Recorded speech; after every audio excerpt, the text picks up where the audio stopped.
While the rest of the world found out about the devastating news of Kobe Bryant's death, the first reports were starting to spread while the NFL Pro Bowl just kicked off. What's going on, Fumble fam? It's your boy Chris, but you can also find me over my YouTube channel CK2K, but make sure you subscribe right here, hit the notification bell, and don't forget to like this video. We talked about how rough it was for the majority of NBA players to play their games yesterday following the tragic news, but for the NFL's elite that made it to yesterday's Pro Bowl, it was no different. The news of the helicopter crash broke around 3 p.m. Eastern Standard Time, which is the same time the Pro Bowl kicked off, and at that time it was early reports and not much was confirmed just yet. After about a quarter, the news was confirmed, and amongst those on the helicopter was in fact Kobe Bryant, and during the second quarter they acknowledged Kobe's death on the Jumbotron at Camping World Stadium.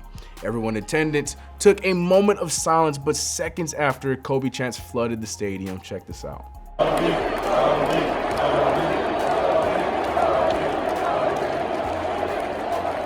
That's powerful, man. A whole other sports fan base showing love to the Mamba, but it didn't stop with that. After Zadarius Smith of the Green Bay Packers got a sack on Deshaun Watson, the NFC's defense did a dope tribute for Kobe. Not too long after, another Packer, Devontae Adams, caught a TD late in the third and proceeded to throw up the 2-4 in honor of the late Kobe Bryant. NFL Silent reporter spoke to Saints quarterback Drew Brees, and Brees had this to say about Kobe and his family. I had the chance to meet him one time. He was a guy who I always hoped I would have the chance to be around more.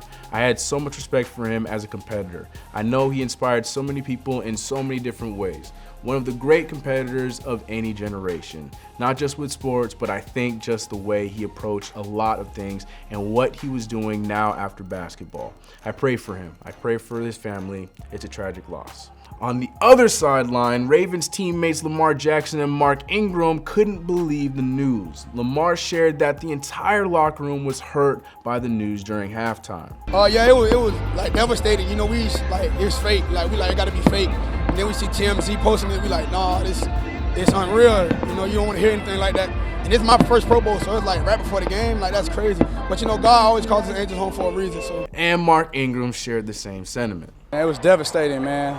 It was like basically before we came out onto the field, man. It was devastating. It was a downer, almost like you didn't even really want to come play hearing that news. And I think it was mutual both ways because when the NFC was walking out, we was like, everybody was hurt and devastated, man. Like I said before, basketball, football, or even tennis, Kobe Bryant was global, and everybody is feeling something after his passing. It's me, your boy Chris. I'm gonna catch you guys in the next video. I'm out.